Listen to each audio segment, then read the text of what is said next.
Frères, que devons-nous faire? C'est le cri du cœur adressé à Pierre le jour de la Pentecôte. Plus tard, Philippe, l'un des apôtres de Jésus, fut envoyé sur une route déserte à la rencontre d'un Éthiopien. Cette histoire est relatée dans les Actes des Apôtres au chapitre 8 du verset 26 à 40.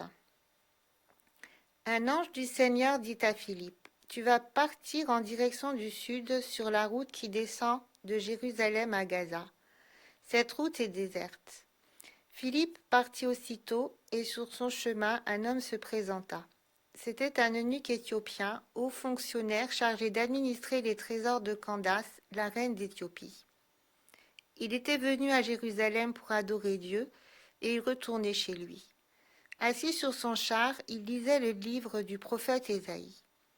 Le Saint-Esprit dit à Philippe, « Va rejoindre ce char. » Philippe s'en approcha en courant et entendit l'Éthiopien qui lisait le livre du prophète Ésaïe.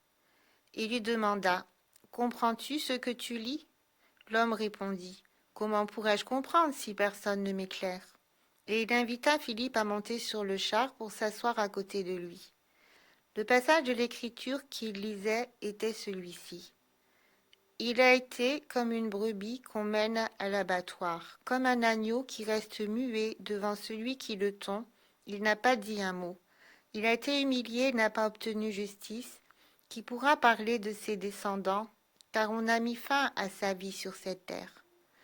Le fonctionnaire demanda à Philippe, « Je t'en prie, dis-moi de qui le prophète parle-t-il ainsi? Est-ce de lui-même ou de quelqu'un d'autre ?» Philippe prit alors la parole et, en partant de ce passage de l'Écriture, il lui annonça la bonne nouvelle de Jésus. Ils continuèrent leur chemin et arrivèrent à un endroit où il y avait de l'eau.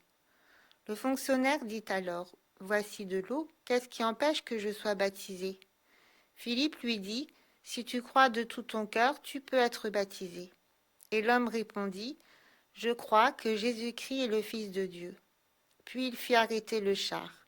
Philippe descendit avec lui dans l'eau et il le baptisa.